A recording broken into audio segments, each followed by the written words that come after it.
Robert Capecci from the Marijuana Policy Project, and he'll be talking about learning from our past and removing marijuana from the Federal Controlled Substances Act. Yeah, sure.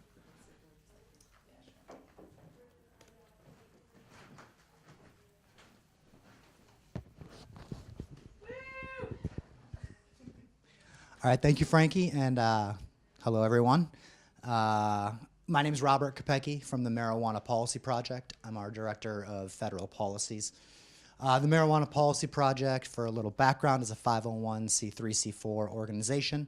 It's formed in 1995, and its mission is to regulate marijuana similarly to alcohol in the United States. At the time when MPP was founded, in 1995, there were 0 medical marijuana laws. Of course, there were no states with legal marijuana, and there were just a relatively few handful of states that had decriminalized possession of certain amounts.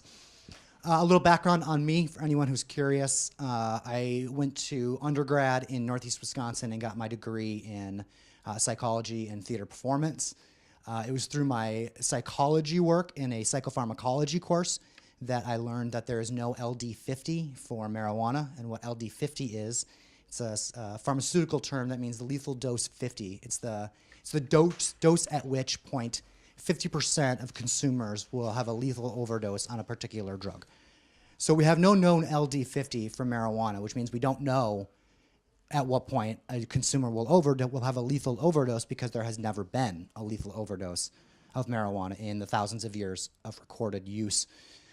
This fact it caused a little, cognitive dissonance in my head, because I went to school in Wisconsin and there's lots of drinking. It's a big time drinking culture in that state, for better or for worse. And I had friends who had to go to the hospital because they consumed too much. Thank goodness I didn't know anyone who had a lethal overdose on alcohol. And then I had friends who had to go to jail because they sold a little bit of marijuana to friends of theirs on campus.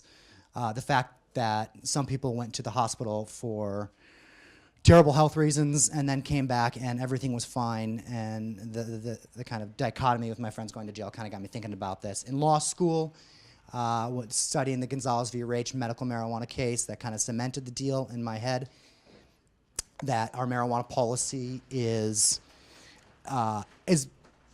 illogical and needs to have some kind of reform. So a little bit about where we are in the states on marijuana policy. So this is by 2017, so by the end of next year, medical marijuana could be legal in 33 states. It's already legal in the states that are filled in with black on this map. The states that are in green are where my organization, Marijuana Policy Project, and patient advocates are hoping to enact medical marijuana laws through the legislature next year, through state legislatures next year.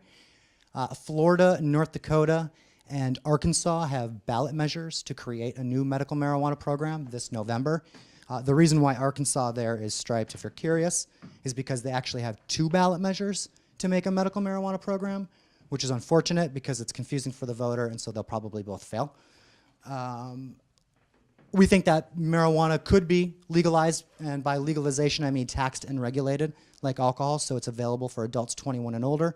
It's produced by licensed businesses, sold by licensed retailers, and it's a regulated process, seed to sale. Our theory or our hope is that that kind of program could be in 17 states by 2018.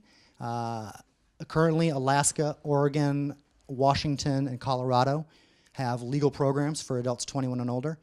There are 5 states that will be voting this fall to enact similar policies: California, Nevada, Arizona, Maine, and Massachusetts. And we are working with state lawmakers in Vermont, New Hampshire, Rhode Island, DC, Maryland, Delaware, elsewhere to pass similar programs through the state legislative process. So why do I do this? Why do I do this? Why does Marijuana Policy Project? Why do we want to try to end the marijuana prohibition? Some facts first. This is from 2015 Crime in the United States, which is a report put out by the FBI every year. It's available online. In 2015, there were 1,488,707, quote, drug abuse violations. Of those, 43.2% were for marijuana possession or sales and manufacturing, and 38.6% were for marijuana possession alone. So it's 574,641 arrests in the United States by either state, local, or federal authorities for simple possession of marijuana. Contrast that with the total number of violent crime arrests in the United States in 2015, 505,681. Now, this could be because violent crime is way down. Correlation does not equal causation. I'll be the first to admit that.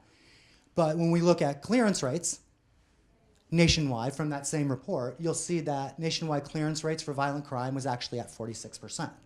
So there's room to work on clearing those violent crimes that happen and trying to bring those violent perpetrators to justice.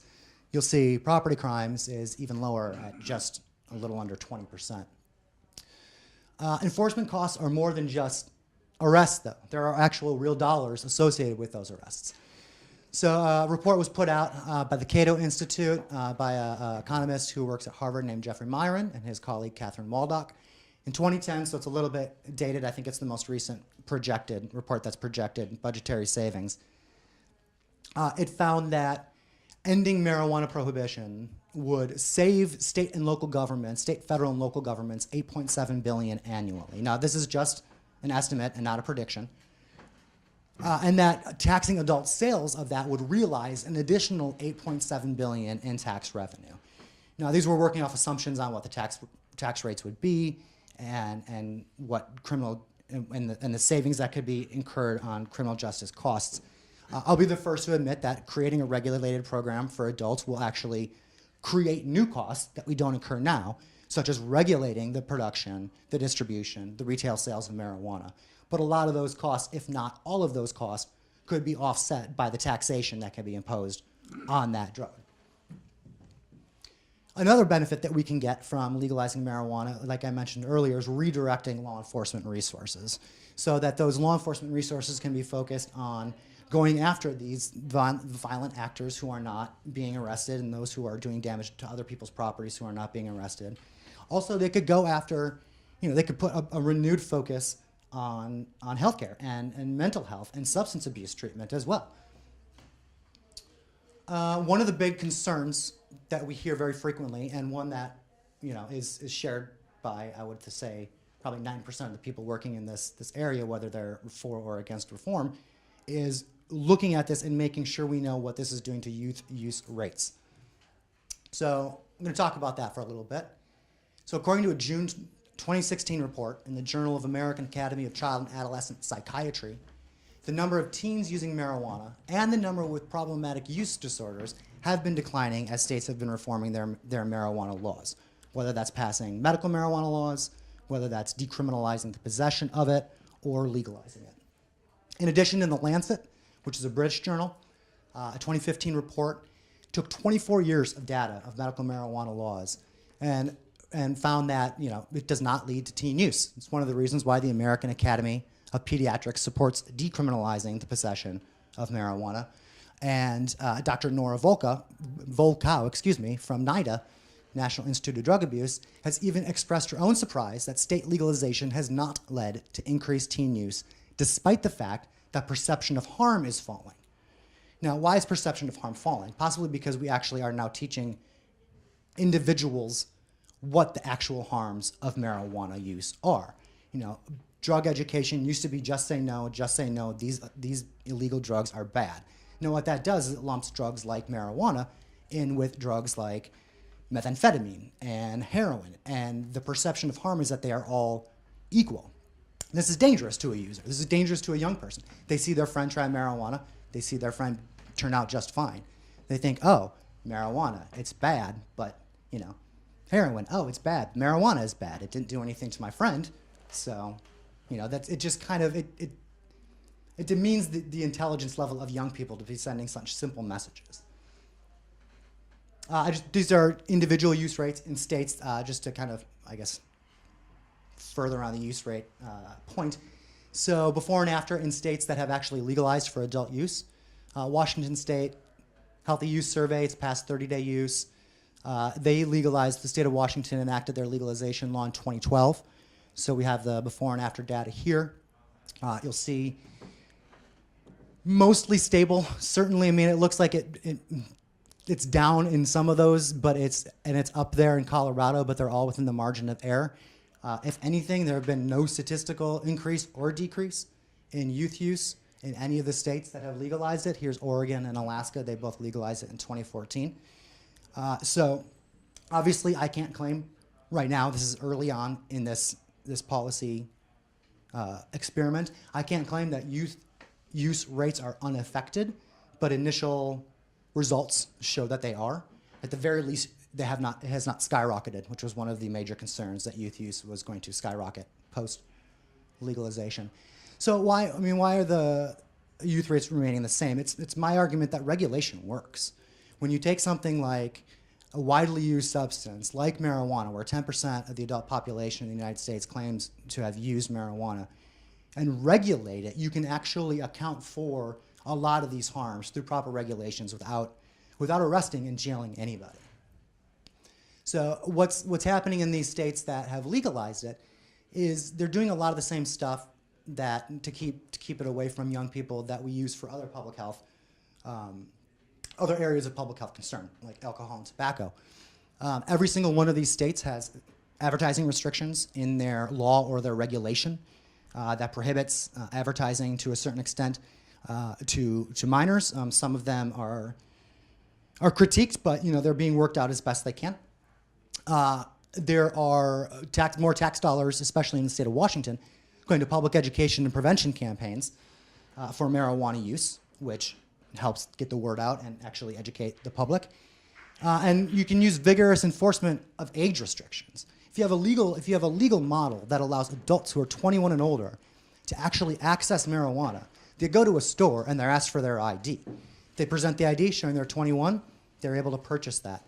Now, what we have under prohibition is we have people selling on the street corner, people selling, in parking lots, people selling out of their home, and they never check ID. And because there is no incentive to do so. The only incentive is to sell to anyone who wishes to purchase. Under a legal model, you put a disincentive for these licensed business people who sell to minors. For instance, financial penalties. I think under the Washington law, a third violation of selling to a minor and your license is revoked. That's a lot of these people's livelihoods. So that's a strong disincentive to actually not sell to minors.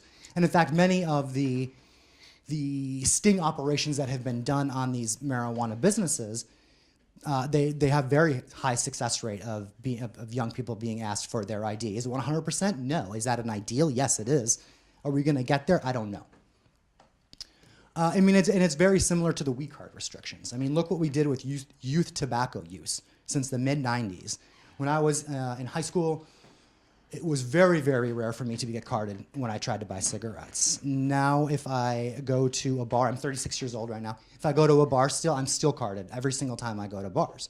The idea of carding people is just now so ingrained in our culture for things like tobacco and alcohol that we can help prevent access simply by putting it behind the counter and putting that restriction in place. And all of these tools are only available in a legal and regulated market.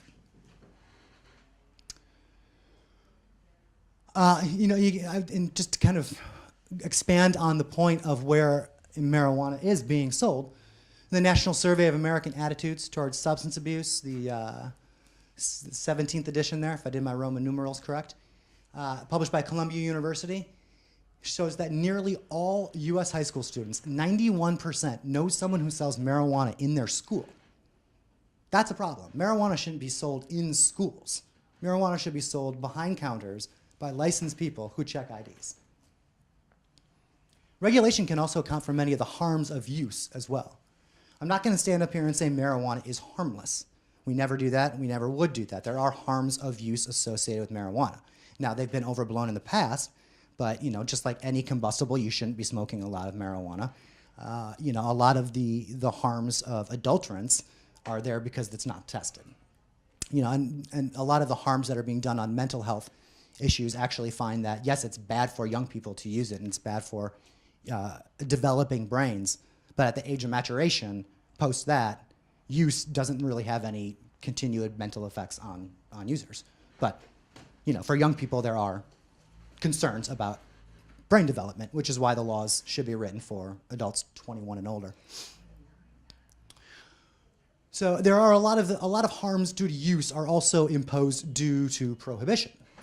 Adulterants that are in marijuana that is sold illegally. They could be laced with other chemicals or drugs that the user is unaware of, unexperienced with. They could be grown under conditions that are using hazardous pesticides or herbicides that the end user isn't concerned with either. If you set up a regulatory structure, you can account for a lot of that. You can account for what pesticides, what herbicides can marijuana be grown with. You have labeling requirements. So you go into an individual would go into a store, look at a product, know how much THC is in there, and have an idea of how that's going to affect that person. You know that the marijuana you're buying is marijuana, and it's not laced with something else or some completely foreign object altogether. These are all available with regulation and not criminalization. And then there's the added bonus of having excise tax available to you with marijuana sales. Excise tax is currently being used in the states that have legalized marijuana to fund new school construction. There's been money that's been allocated to drug and alcohol education and abuse prevention programs, as well as treatment programs, which I think both of us would agree are woefully underfunded in this country, drug and alcohol treatment programs.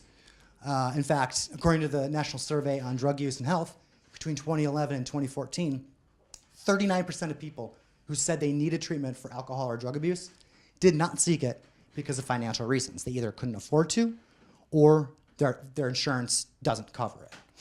Now, if you take some money that is raised off excise tax of adult sales of marijuana and put it towards these programs, and you might open up a lot more beds to individuals.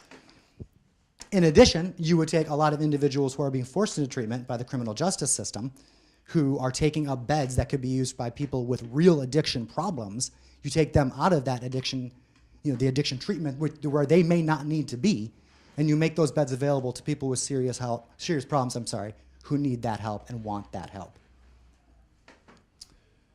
Finally, I know I've been talking about just marijuana, and my colleague here is going to talk about it from her abstract, all drug use and all drug policy. My organization just does marijuana policy, so my organization does not speak to other drugs and their statuses as far as criminal law. But I do want to point out that we do have a major opioid crisis going on in this country right now, and early evidence suggests that medical marijuana laws could help reduce the amount of opioid overdose deaths that we're seeing in this country. Journal of JAMA Internal Medicine found that states with medical marijuana laws saw a roughly 25% reduction in opioid overdose deaths compared to non-medical marijuana states. And these results were more pronounced in quote-unquote permissive states that have a more, for lack of a better term, relaxed definition of who a qualified patient can be. So the easier it is for someone with severe chronic pain to have access to medical marijuana, the greater the reduction in opioid overdose deaths. And one of the reasons why a lot of people think this might occur is because there are studies showing that marijuana use does help with chronic pain, one of the common ailments that opioids are prescribed for. And one more note on this crisis. The Journal of Drug and Alcohol Review found 80% of medical marijuana users report substituting marijuana for painkillers. 52% say they drank less. I can't speak for the last stat, but I'll tell you, as an employee, I've had many individuals from various states call me up and tell me that due to medical marijuana, they have been able to wean themselves off opioids. And it's one of the great pleasures that I get at work, is hearing from people like that. It's finally important to note at the very end here that ending marijuana prohibition on the federal level does not create marijuana use. There's marijuana use going on in every state, in every city, in every corner of this country, every single day. All it does is recognize that use is ubiquitous, and how can we best control for the harms associated with that use. We must also take into account the harms associated with prohibiting marijuana as well. In fact, For many people, use is basically sanctioned under the law. If you have the resources to either avoid a law enforcement encounter, whereas you own your own home, or you live in an area that's not highly patrolled, you probably won't have a law enforcement encounter for marijuana possession. If you live in a highly populated urban area, if you have access to resources, your chances of being arrested are far greater for marijuana possession. That's why you see a 3.5 times disparity in arrest rates between African American, brown, and poor people than you do for white people, despite similar use rates. And it's because a lot of it is where they live and who's patrolling the streets, I guess. So our argument is that marijuana should be treated like alcohol. It's study after study, every objective scientific and government review has said that it is a safer substance than alcohol. Again, not that it's safe, full stop, but safer than alcohol. We should let states decide how they want to best regulate marijuana under their law, like we do currently with alcohol. If a state wants to keep marijuana 100% prohibited within its borders, it should be allowed to do that under federal law.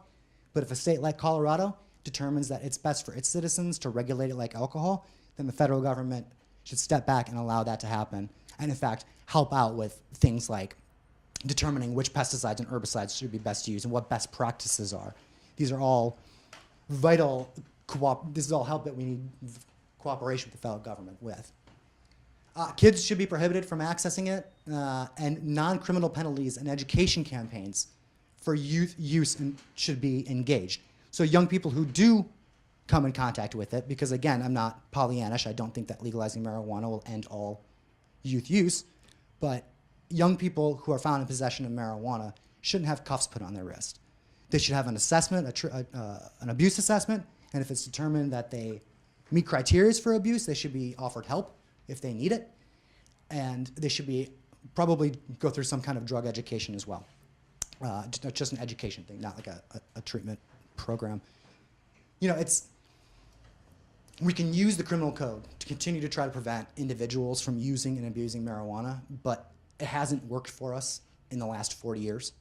All we've done is create a bunch of criminals and put them in contact with a whole bunch of other criminals and taken all those individuals whose first encounter with law enforcement was a criminal violation for marijuana possession, and then we just, that just ruins their chances of it doesn't ruin, I shouldn't say ruin, that's a bit of a exaggeration, but it's such an obstacle to successes later in life. That criminal charge and that criminal conviction, it's preventing individuals from getting student loans in some cases. It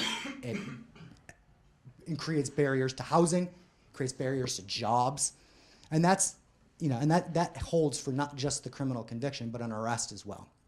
We've proven that we can use public health efforts to bring down youth tobacco use. There's no reason why we can't take another substance whose use we may be concerned with and apply those same public health tools to try to control its use as well. Take any questions you may have.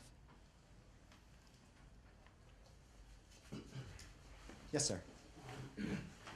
The opponents of marijuana legalization, they seem to suggest that the major reason for that move, it's a bourgeoisie sort of connection, and that if marijuana is decriminalized, then it will be taken over, the production etc. will be taken over by big businesses, conglomerates.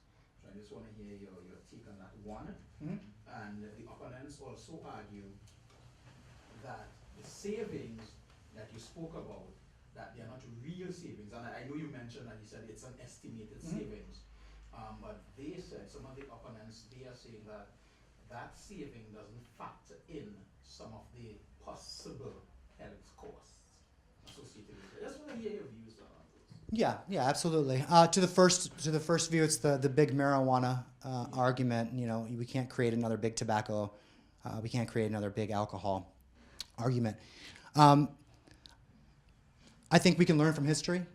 We know what our mistakes were with the lack of any kind of regulatory structure over tobacco, and any kind of oversight over advertising to children, any kind of oversight as it relates to targeting of young people. It's certainly something that's in the discussion that happens when these regulations and these laws are written and amended and debated. And the fact is, right now, yeah, there are some marijuana businesses that are being created in Washington, in Colorado, in Alaska, and Oregon. And some at some point may get to be a profitable and large and big business. And some people may make some money off of this. I didn't get into this to make any money. I'm still working in the nonprofits. I got into this because I think it's silly that we're arresting 600,000 plus people a year for possessing something that's safer than alcohol. I think it's a waste of money. Also, we've kind of got big marijuana already. It's called, the Zetas. It's the cartels. It's the drug dealing major criminal organizations out there that are selling these drugs, not only marijuana but other drugs as well, and engaging in more dangerous activities too, such as human trafficking, that are peddling these drugs now. And they don't put it behind brick and mortar stores and behind counters there. They give it to, they recruit high schooler kids and they sell it in our schools. There's no more targeting of young people that I can imagine than what's going on currently. We can work out advertising restrictions, but we won't have marijuana sold in our schools. To the second question, which was, remind me again?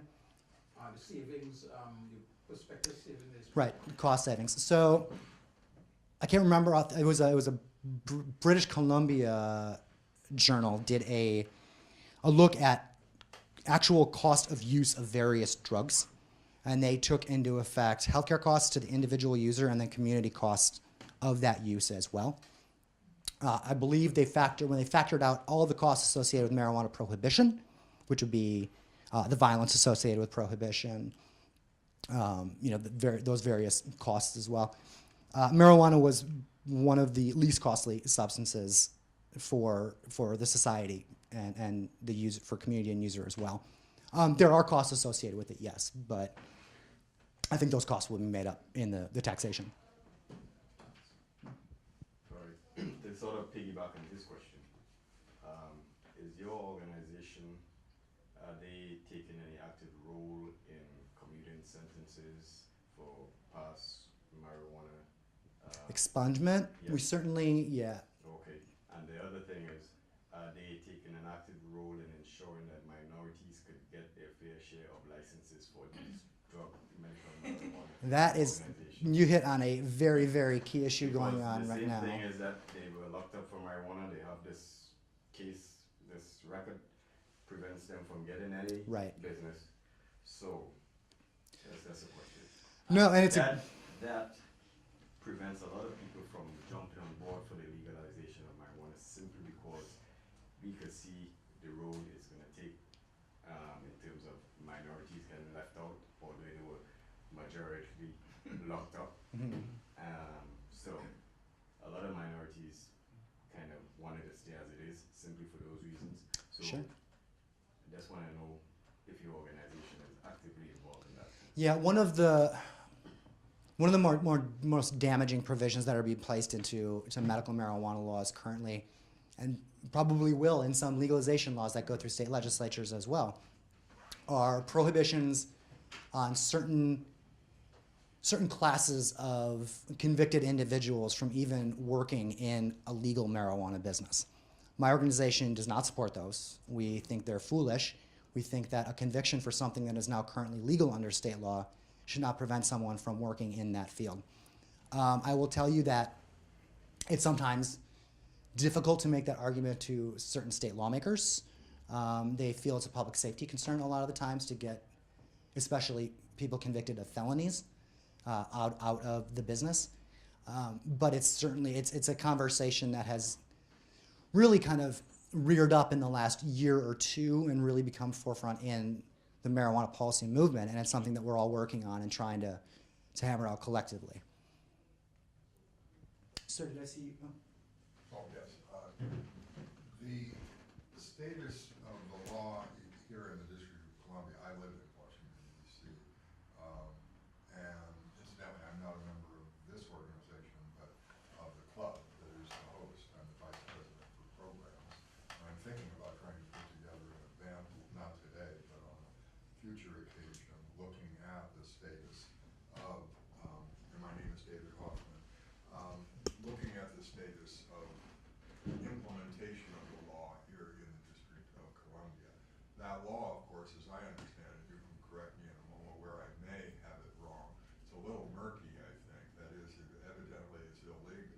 That is, it's legal, of course, for medical marijuana. In addition, it's legal for recreational use, providing it's of a certain amount, and it's not in public, and you're an adult. And it's also, however, not permitted to sell it, but rather to gift it. And there are not yet any stores, other than for medical marijuana, which are, because you can't sell it. So my question is this. It feels like that it's like you're pressed up against the window in the candy store, you know, if you're a kid, that is. You're looking inside, you see the chocolates or whatever, but in other words, it's nominally legal, but practically, unless it's for medical marijuana, it's very, it's just beyond reach. That is, we don't really have access to recreational marijuana for recreational purposes to compete with the alcohol lobby, for example. So, my question is, what can be done? Well, And I would suggest you. Do I have any of the facts wrong? No, you got the basics down pretty good there.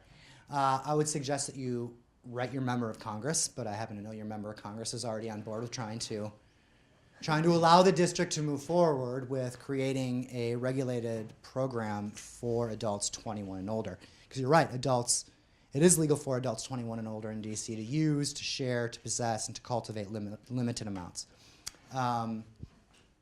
So yeah, but it's a congressional issue. They've got oversight over certain areas that I don't have enough time to get into right now because I want to leave enough time for Paula. So thank you all very much for your time. We'll talk offline. Okay. So thank you.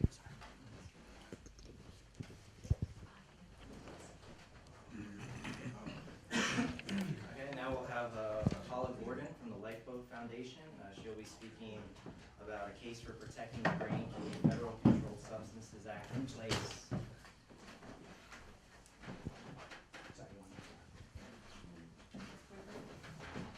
You'd be quicker than me. Oh, the clicker. Robert, my card. Oh yeah, that's wrong, man. Sorry.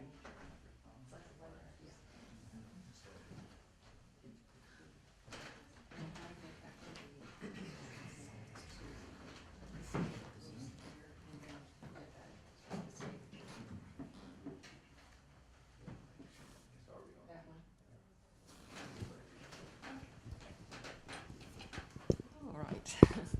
How much time do I have? You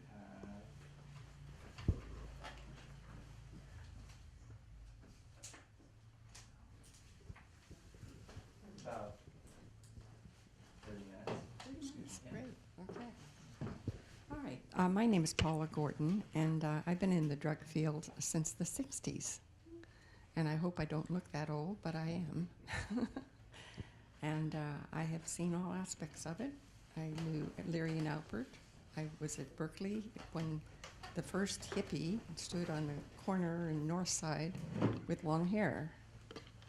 And that really dates me, I know, but I've seen quite a bit of the scene and been through a lot on both sides. I say that to try to help you understand where I'm coming from with regard to this issue.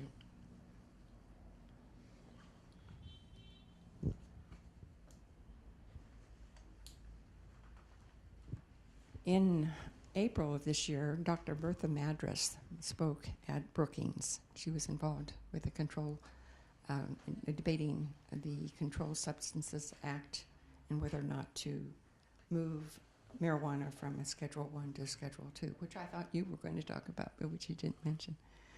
And she said a couple of very extraordinary things. One of which was that she said that we're not talking about a war on drugs. we shouldn't be talking about a war on drugs. We should be talking about a war or a protection of the brain, a defense of the brain. And she talked about how important the brain was.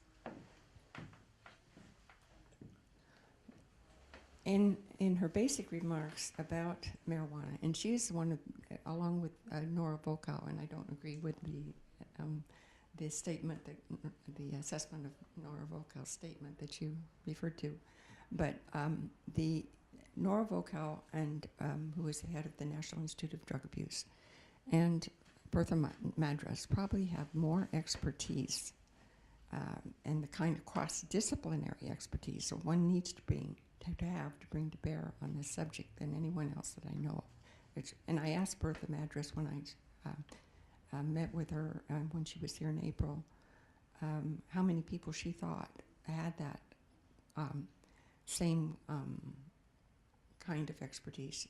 And I said, I think that there's only a handful of people who do, and she agreed with me that that was the case.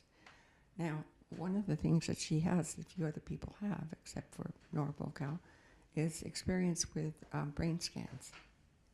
And that is so incredibly important when it comes to marijuana, and all of the recent research which has shown the effects that it has on the brain and abnormalities in the brain. Basically, Dr. Madras's contention and her understanding of marijuana, and she's done extraordinary amounts of research on this and on psychoactive drugs in general, is that there is not evidence that whole plant marijuana is safe or effective. And I refer you to her April debate of this year at Brookings. It's all on the web, and I think it'd be very instructive. David Evans, a lawyer, also spoke, who was a former user, a former substance abuser, also spoke to the same issues, and was very eloquent, I thought. This was her concluding statement, which I thought was just off the charts and just extraordinary. And friends of mine who are not even involved in the drug abuse field, prevention field, concurred with me that this was the case. Why do nations schedule drugs? Nations schedule psychoactive drugs because we revere this 3-pound organ of our brain differently than any other part of the body. It is a repository of our humanity. It is the place that enables us to write poetry and do theater, to conjure up calculus and send rockets to Pluto 3 billion miles away, to create iPhones and 3D computer printing. And that is the magnificence of the human brain. Drugs can influence the brain adversely. So this is not a war on drugs. This is a defense of our brains, the ultimate source of our humanity. And this is what gets lost today. Dr. Volkow went to Dharamshala in the fall of 2014 and met with the Dalai Lama. And there is a video, that a 2-hour-long video on addictions and on drugs, that the conversation between the two of them was extraordinary, and I commend it to everyone's attention. She showed him brain scans. She explained the addictive process to him, and he understands it, of course, in a somewhat different way. But one of the things they both concurred with concerning was the fact that what happens when you use a drug, including marijuana, is that you surrender your willpower. You surrender your authentic self. You affect the prefrontal cortex in the way that it relates to decision-making and judgment and emotions and willpower. All of these things are affected.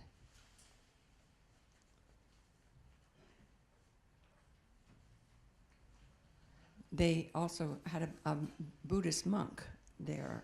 There was quite a gathering of at least 20, 30 people and in the audience. And a Buddhist monk had been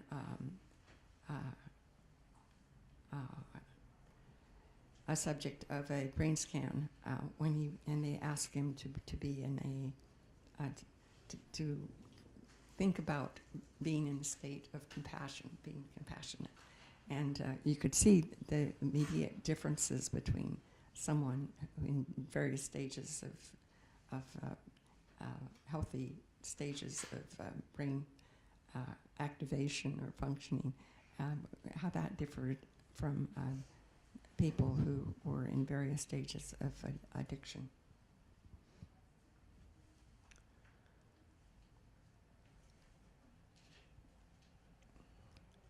Why is it that there are so many different points of view concerning marijuana research? What is the basis of that?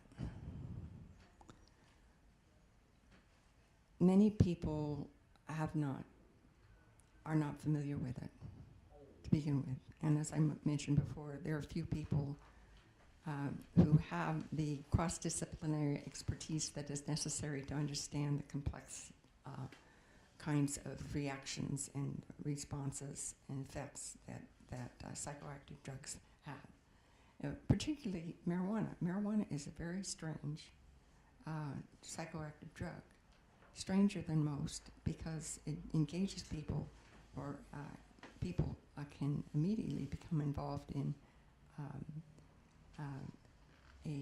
an aberration of their senses in a way that does not happen with a sip of wine or a sip of beer. And this is a reason why I think even MPP has acknowledged that one should not drive under the influence. I don't know if you've changed that. No, You we still still do. think that no one should drive intoxicated on any substance, Yes. including alcohol, marijuana, Yes. Xanax. I congratulate you for that, because I wish that all of the state regulators and those who are concerned about traffic accidents took that advice and realized that they don't have to go to any kind of extensive testing to find out how much marijuana you've used. If the person has used marijuana, they should not be driving. They should not be engaged in. Well, if the person's intoxicated on marijuana, they No. should not be driving. No. Well, this is where you and I differ. Probably like Yeah, no. One of the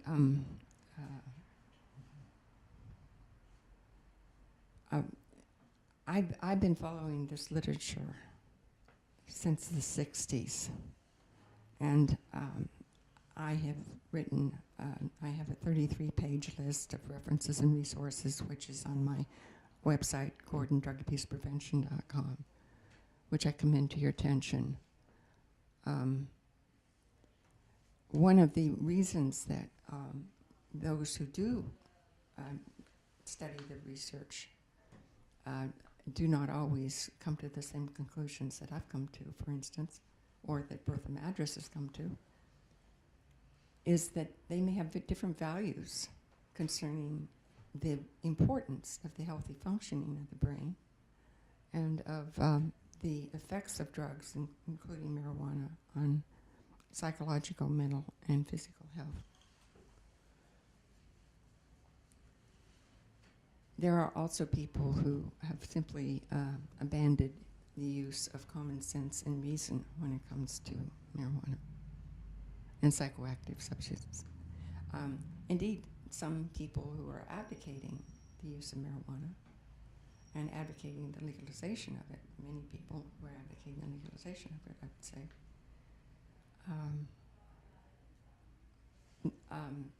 are either users or sympathetic to users, and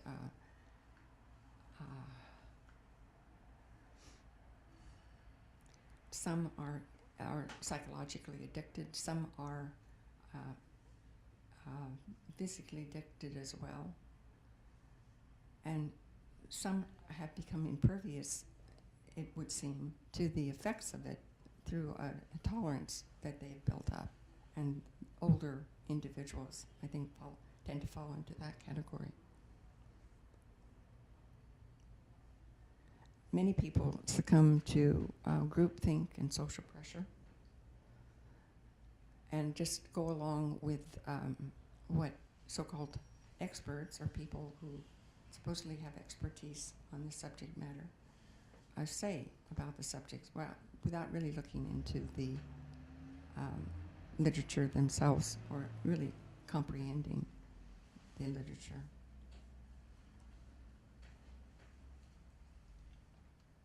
Before I show you this, and maybe I'll just skip it and just tell you what it amounts to. Are all of you familiar with Solomon Ash's experiment on social pressure, conformity? Are you talking about the electrocution thing? No, that's Stanley Milgram. Yeah, no, this is, let's see, how do we do this now?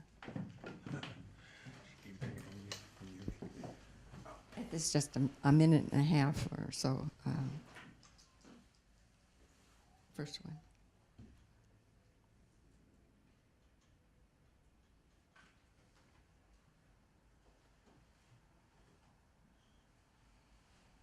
No, this is, well, we can do, it's the one on Third tab. third tab, Ash. Yeah, thanks. Great.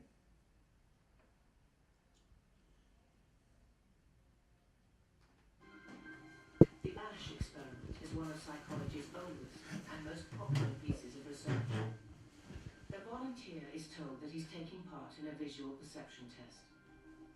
What he doesn't know is that the other participants are actors, and he's the only person taking part in the real test, which is actually about group conformity.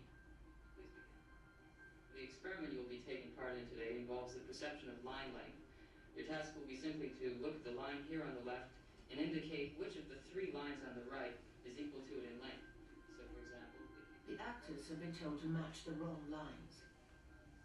The volunteer will be monitored to see if he gives the correct answer or if he goes along with the opinion of the group and gives the wrong answer. In the first test, the correct answer is 2. 1. 1. 1.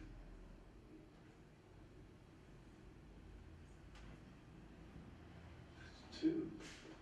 1.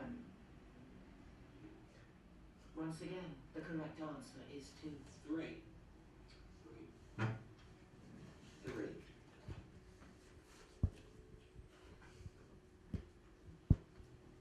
3. 3. The Ash experiment has been repeated many times and the results have been supported again and again. We will conform to the group. Again, we're very social creatures. We're very much aware of what the people around us think.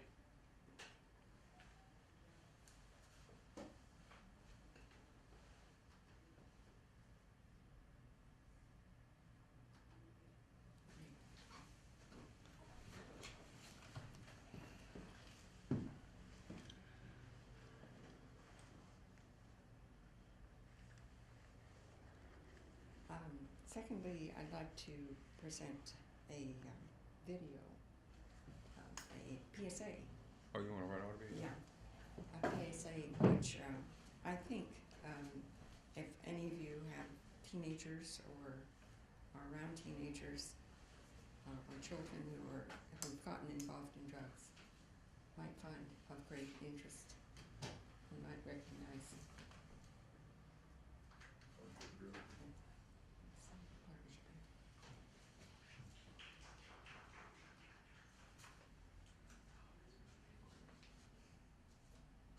One of the areas still maturing in an adolescent brain is the prefrontal cortex. So when we take drugs, we alter key motivational circuits, changing the wiring needed for the cognitive function of the brain until we can't totally deal with things like memory, thinking things out, and even learning.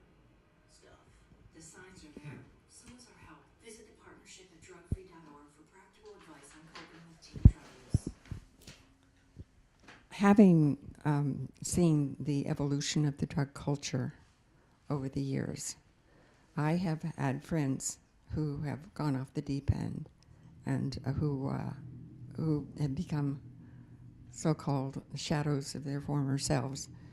I've also known of It's auto-playing. Just click the screen anywhere where on the video. There we go. There you go. okay, go back to the. You can go back to the. To the PowerPoint? Or- Yeah.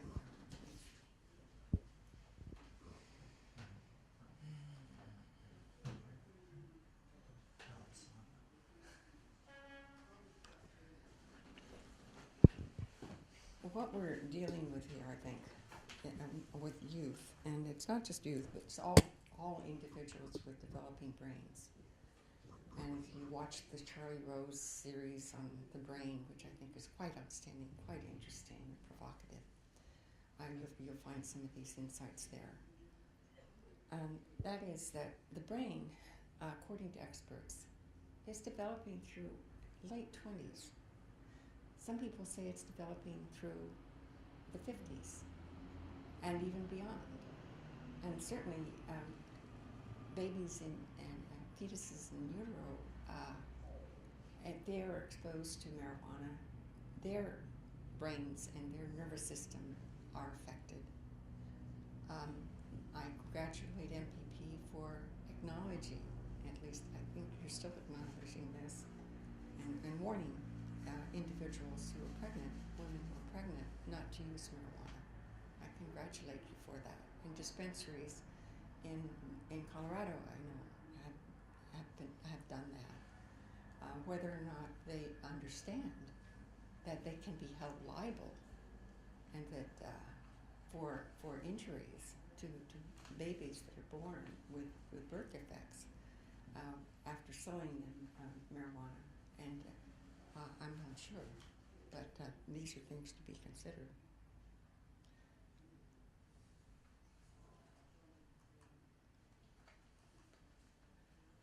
One of the most significant studies, which should have stopped the entire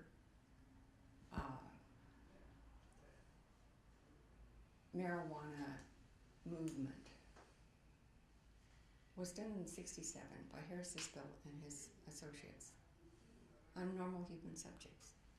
And what they discovered was that the use of administration of marijuana, THC, the active principle, which is what you have to use in a psychopharmacological study to try to ascertain what the effects are.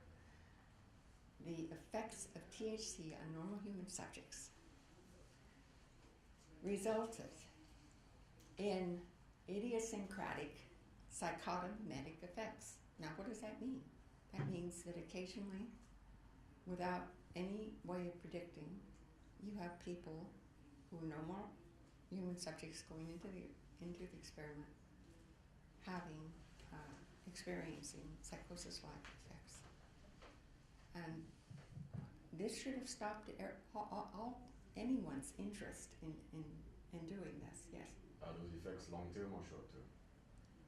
You'd have to... I mean, when they went into the experiment, yeah. was it that's for the period I when would they just were refer you to looking this up in psychopharmacologia.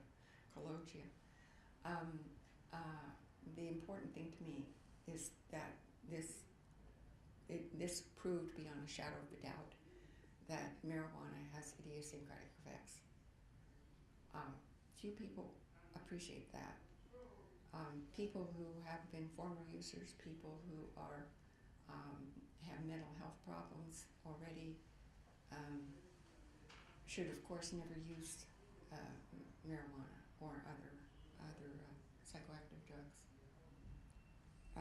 One of the things that so much of the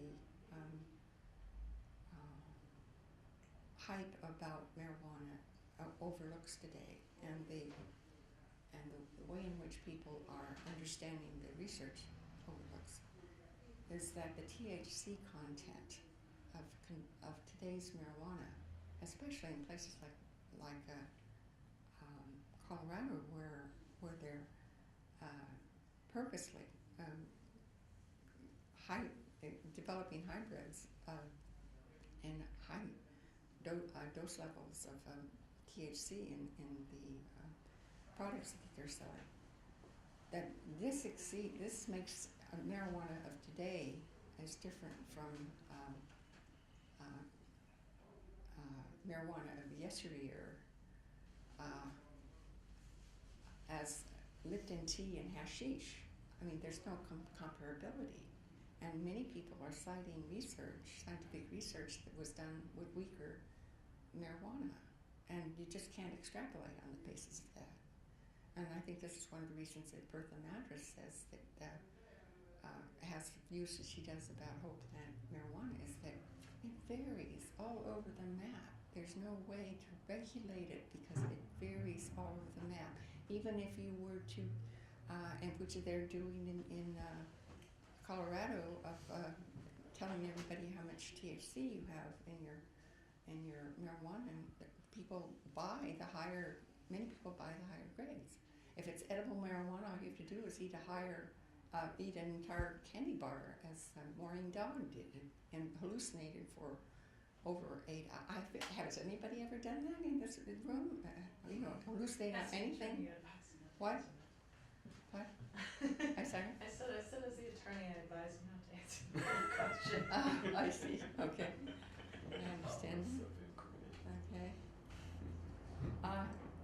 You don't invite these things on yourself if you've got reason. Why do you need to have a traumatic experience like that in your memory, and that could come back to affect you? In fact, there are such things as flashback effects, which I know a lot of people don't understand or deal with or think they're true, or contact high effects that are real.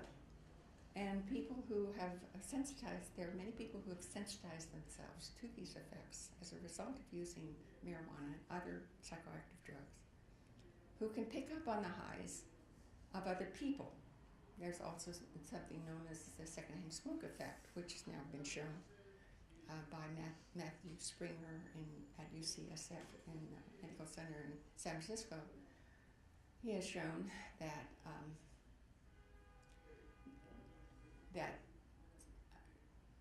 tobacco, that the marijuana, secondhand smoke from marijuana has more serious impact on cardiovascular function than does cigarette smoke.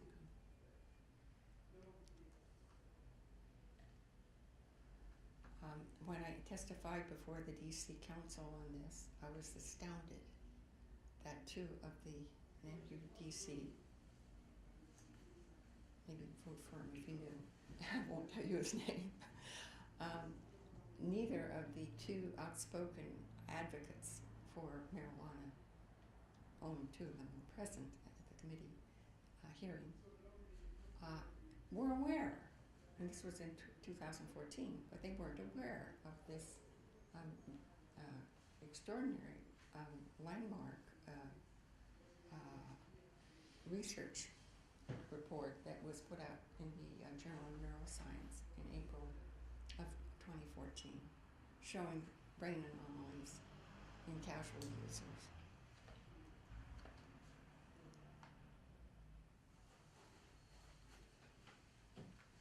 This is another note about the increased content of THC in today's marijuana.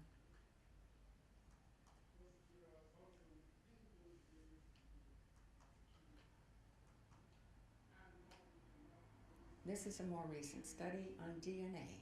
Now, who would want to take a substance knowing that it was going to affect or impair your DNA and the DNA of children that you might have? Who in their right mind would want to do this? No one. Now, why isn't this information out? I think it's because people just don't want to believe it. If you study groupthink, as well as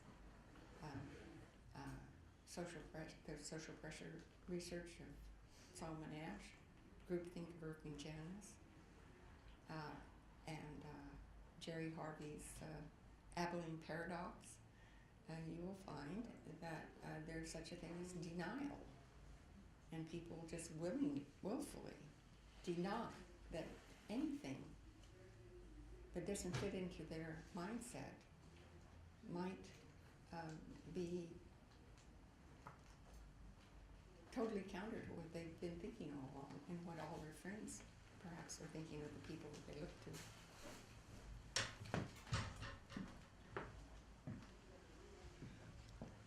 More recent studies show that just came out last week.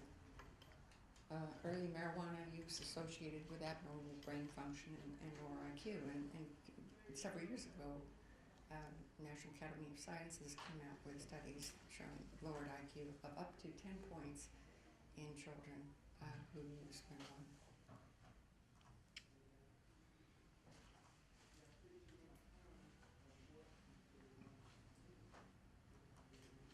Here are some graphs showing fatal road crashes involving marijuana that have doubled after the state legalized the drug in the state of Washington. Now you see, if you listen carefully to the previous presentation, you didn't get this. And one of the reasons is that you can find reports all over the map as far as what their results are. And proponents will have a tendency to, of legalization, will have a tendency to glom on to the reports that make their case, and those who are opposed will immediately find credence in results that seem to support what they know to be the case. It's important to note that the Mothers Against Drug Driving have, in the last couple of years, changed their policy and are also as concerned about driving under the influence of drugs as they had been about driving under the influence of alcohol. Here's another on the percentage of traffic deaths in Colorado that are marijuana related. And you see a threefold increase since 2006. Yeah. Is marijuana related equal caused by marijuana use? Pardon me? What does marijuana related mean? That there was a causal determination that marijuana use caused the fatal accident, or that the person had marijuana in their system? Because I know that study. That study just says that person had marijuana in their system. In fact, the Department of Highway Safety in Colorado has said the law may have no effect on highway deaths. That there are more people on the roads. There was a famous book that was written in the 50s, I think, or 60s, on how to lie with statistics. There's another famous book on, and it's not necessarily lying. It's just Just pointing out that correlation does not equal causation. No, is what it is. well, sometimes this is based on several different studies, so you'd have to go to the source to find it. Yes? Yeah, Dr. Gordon, on this very subject, that is findings of impairment of judgment and such from, let's say, marijuana use related to traffic accidents or so forth. Did I hear you earlier say, when the point was raised about concerns about this, that you had concerns about marijuana use when driving, but not so much about other possible causes of impairment such as alcohol? I thought I heard you say that there was a difference. And I was startled. Well, what I was pointing out is that if one has has smoked any marijuana or has taken marijuana in an edible form, that they should not be driving. And the difference between the impairment that one can have as a result of marijuana use and the impairment that one has as a result of alcohol use is in quantity and also in the sensitivity of the individual. some individuals may, on half a glass of beer, be impaired for driving purposes. But I'm just saying that a person who, in my view, no person who has used any marijuana should ever operate heavy machinery and should never drive under Does the that influence. mean some alcohol okay behind the wheel and zero marijuana? I think you can have a glass of wine, probably for most people would not make them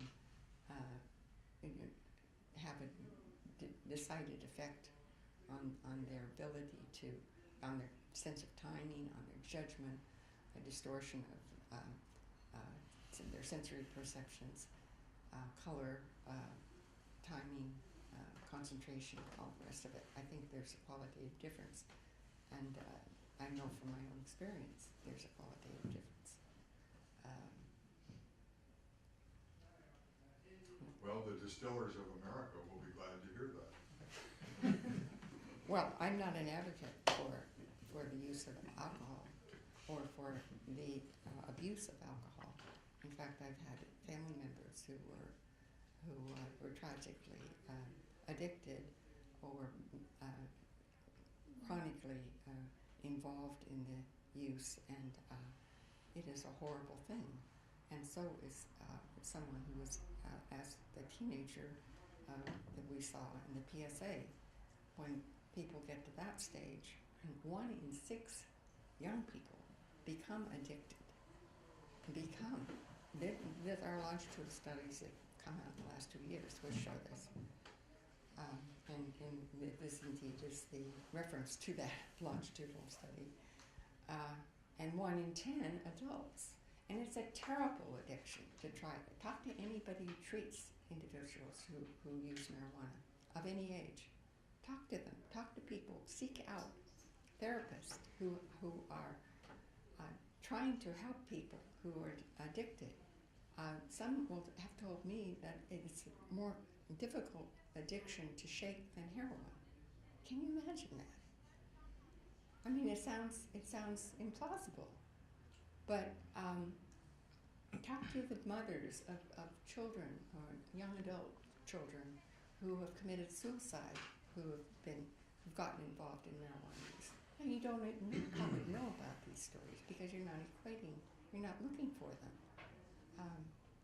Parents Opposed to Pot is one of the websites that you can find where you'll find many stories about what the tragic things that have happened to children and adult children who've gotten involved in marijuana. Yeah.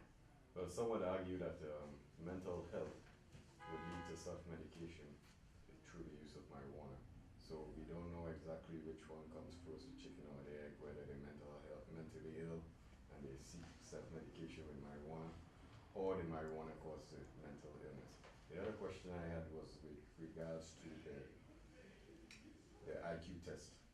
Did they do a study where they measured the IQ before, or they just compared kids who were on marijuana with kids who were not on marijuana and just compared the two IQs? Because there is a difference there. I'm referring to the research, which if you'd like a copy so of what I'm saying is references it might be. Presenting these things and saying these things does not make for a good, strong argument for me, and it doesn't convince me. Well, right? this brings up a very interesting, and when the District of Columbia decided to legalize marijuana, they authorized, and I was talking to our other speaker earlier about this, an organization, a nonprofit organization, to hand out free marijuana seeds. And this was on Massachusetts Avenue, and I thought it was the drug policy lines. But It was DCMJ, and the DC didn't authorize it. No, It no. was- This is different. No, This it's is not, because it's, There I know. were that- there two? But they had two separate events. It was DCMJ did it both times. They had one over in Aspen, Morgan, they had one at their There's office been on Massachusetts several Avenue. at this point, but it Oh, there's been wasn't several, DPA. yes. It wasn't DPA. It was DCMJ at Adam Eidinger. Well, at any rate, I can have an email you to confirm that. oh, it doesn't really matter. Okay. Doesn't matter at all. Well, I think the people in the room are looking for facts. So. Well, that is a fact. It's not very consequential. What There was you go. consequential was that the hundreds of people who were in line, were you in line? I was not. You were not. Yeah, here 2 months ago. I was at one of the events. Okay. There was Dr. over Brian, 1,000. We're out of time. So Oh, there's okay. another speaker coming in at 2:40. Oh, Oh man. all right. That was We were just having fast too much forward. fun. I will just fast forward to the last slide to.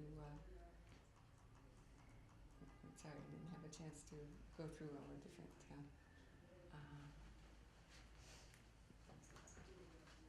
What I was going to do was to examine the various common perspectives, including the social justice perspective and the tax argument and the big marijuana arguments. The bottom line from my vantage point is that marijuana, and I've been advocating this since the 60s, needs to be decriminalized to the extent that individuals who use marijuana are able to be remanded and have the option of being remanded to in lieu of incarceration programs, in lieu of prosecution programs, which would involve drug abuse prevention, education, counseling, treatment, whatever the need is, and that they would not have a record as a result of this. So this would not add to the numbers of people in prisons if that were done. The last thing I'd like to end on is an anecdote that I think.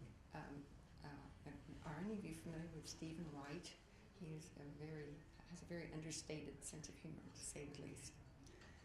He talks about putting a humidifier in a room with a dehumidifier and letting them fight it out.